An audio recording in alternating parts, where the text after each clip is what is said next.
Good morning students. तो आज हम लोग मॉडल्स पढ़ने जा रहे हैं और मॉडल्स में हम लोग यूज़ ऑफ शुड पढ़ेंगे। शुड को हम लोग हिंदी में चाहिए कहते हैं। तो अब हमें ये जानना है कि शुड का इस्तेमाल हम लोग करते कहाँ पर है। देखिए स्टूडेंट्स, अगर किसी को सजेशन देना हो, सजेशन का मतलब सुझाव और एडवाइस का मतलब सलाह, तो किसी को सजेशन देना हो, टू गिव सजेशन और एडवाइस, सजेशन यानी कि सुझाव, एडवाइस यानी कि सलाह, किसी को सुझाव या सलाह देना हो तो हम लोग वहाँ पर शुड का इस्तेमाल करते हैं। और इसके लिए स्ट्रक्चर क्या होता है स्टूडेंट्स? स्ट्रक्चर होता है subject plus should plus V1 plus object.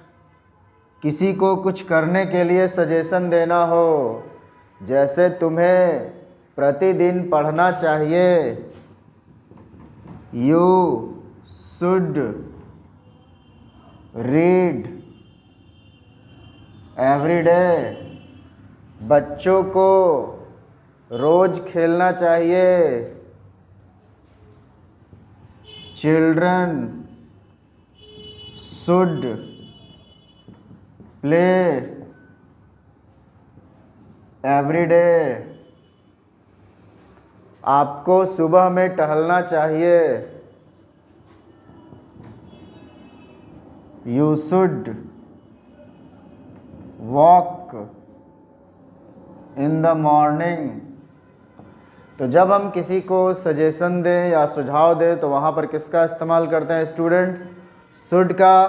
और शुड के ठीक बाद आने वाला वर्ब V1 होगा, क्योंकि शुड एक मॉडल्स है और मॉडल्स के बाद हमेशा V1 का इस्तेमाल करते हैं। अब हम लोग इसका दूसरा यूज़ देखेंगे स्टूडेंट्स। इसका दूसरा यूज़ ये है subject plus should plus be plus noun oblique adjective.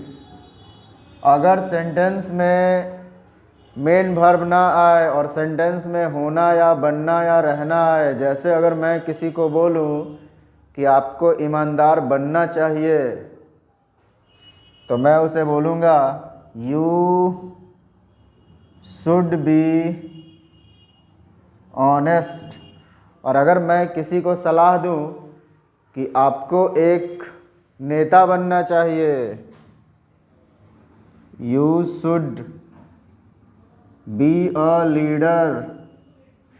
तो आप देख रहे होंगे कि इस सेंटेंस में शुड के बाद बी आ रहा है, तो यहाँ पर बी ही वर्ब का फर्स्ट फॉर्म है, यानी किसी न किसी तरीके से मॉडल्स के जस्ट बाद आने वाला वर्ब हमेशा V1 ही होगा स्टूडेंट्स। अब रूल नंबर C देखते हैं। Subject plus should plus have plus noun. अगर हम किसी को कुछ रखने के लिए सलाह देते हैं या कुछ पास रखने के लिए सलाह देते हैं, तो ऐसी स्थिति में हम शुड के बाद हैव का इस्तेमाल करते हैं। जैसे अगर मैं किसी को सलाह दूं कि आपको एक कार रखना चाहिए या आपके पास एक कार होना चाहिए, तो हम उसे क्या बोलेंगे? You should have a car. और अगर हम कोई समझदार नहीं है और मैं उसे सजेस्ट करता हूँ, मैं उसे सुझाव देता हूँ, आपके पास समझदारी होनी चाहिए या आपके भाई के पास समझदारी होनी चाहिए, your brother should have sense. तो ये शुड का इस्तेमाल हम लोग प्रेजेंट में कर रहे हैं और इसके बाद हम लोग फिर इसका इस्तेमाल पास्ट में करेंगे। अब हम लोग शुड का इस्तेमाल पास्ट फॉर्म में करेंगे students. Use of should in past tense. देखिए स्टूडेंट्स, जब हम शुड का इस्तेमाल पास्ट में करेंगे तो वैसी स्थिति में इसका मीनिंग निकलेगा चाहिए था, और स्ट्रक्चर होगा स्ट्रक्चर। इस स्ट्रक्चर को मैं 3 भागों में बांट देता हूं आपके सामने। Structure A subject plus should plus have plus V3 plus object. दूसरा structure subject plus should plus have plus been plus noun oblique adjective. तीसरा structure subject plus should plus have plus had plus noun. तो आप देख रहे होंगे students कि should के past form को बनाने के लिए हम शुड के बाद हैव प्लस V3 का इस्तेमाल कर रहे हैं। यहाँ पर भी आप देख रहे होंगे शुड के बाद हैव प्लस V3, ये बी का V3 है, BEB का V3 फॉर्म है। और यहाँ भी शुड के बाद हैव प्लस V3, तो ये वर्ब का थर्ड फॉर्म है, ये भी वर्ब का थर्ड फॉर्म है, और यहाँ तो वर्ब का थर्ड फॉर्म लिखा हुआ है ही। तो यूज़ ऑफ शुड जो हम पास्ट में यूज करने जा रहे हैं, जिस प्रकार हम लोग प्रेजेंट में शुड का इस्तेमाल सजेशन या एडवाइस देने के लिए करते हैं, किसी को सुझाव या सलाह देने के लिए करते हैं, ठीक उसी प्रकार हम लोग शुड का इस्तेमाल पास्ट में भी वही चीज़ बताने के लिए करते हैं, यानी कि सजेशन और एडवाइस देने के लिए ही हम लोग शुड का इस्तेमाल करते हैं। बस मीनिंग यहाँ पर निकलता है वाक्य का चाहिए था।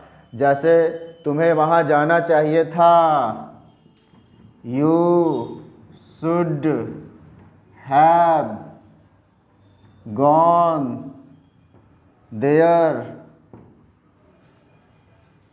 उसे यहाँ आना चाहिए था, he should have come here, Sumit को सब कुछ समझ जाना चाहिए था, Sumit should have understood everything. तो आपने देखा कि यहाँ पर शुड के बाद हैव प्लस V3 यानी मेन वर्ब का इस्तेमाल हो रहा है, गॉन, कम, अंडरस्टूड। और अब इस स्ट्रक्चर में आएंगे। इस स्ट्रक्चर में हम लोग नाउन का इस्तेमाल करेंगे। जैसे किसी को सजेशन देंगे कि आपको ईमानदार होना चाहिए था, you should have been honest, उन लोगों को वफादार होना चाहिए था, they should have been faithful. तो आपने देखा कि जब सेंटेंस में होना या बनना है और मेन वर्ब ना है, तो वैसी स्थिति में हम लोग शुड हैव के बाद बिन का इस्तेमाल करते हैं। अब आप तीसरा स्ट्रक्चर देखेंगे कि हम लोग शुड हैव के बाद हैड का भी इस्तेमाल करते हैं जब सेंटेंस में मेन वर्ब ना आए, होना या बनना ना आए, जब सेंटेंस में पास होना आ जाए, वैसी स्थिति में हम लोग शुड हैव के बाद हैड का इस्तेमाल करते हैं। जैसे अगर हमें बताना हो, किसी को सलाह देना हो या सुझाव देना हो कि आपके पास एक कार होना चाहिए था, तो you should have had a car, उसके पास बुद्धि होनी चाहिए थी, ही शुड हैव हैड विजडम। तो आपने देखा स्टूडेंट कि मॉडल्स में जो शुड का इस्तेमाल हम लोग कर रहे हैं, जब इसको पास्ट फॉर्म में कर रहे हैं, तो पास्ट फॉर्म में बनाने के लिए हम लोग शुड के बाद हैव प्लस V3 का इस्तेमाल कर रहे हैं। यू, फिर से मैं एक बार आप लोगों को रिवाइज करवा देता हूँ। You should have gone there, आपको वहाँ जाना चाहिए था। He should have come here, उसे यहाँ आना चाहिए था। Sumit should have understood everything, Sumit को सब कुछ समझ जाना चाहिए था। You should have been honest, आपको ईमानदार होना चाहिए था। They should have been faithful, उन लोगों को वफादार होना चाहिए था। You should have had a car, आपके पास एक कार होना चाहिए था। He should have had wisdom, उसके पास बुद्धि होनी चाहिए थी। तो आज के क्लास में हम लोग शुड को इतना ही पढ़ेंगे।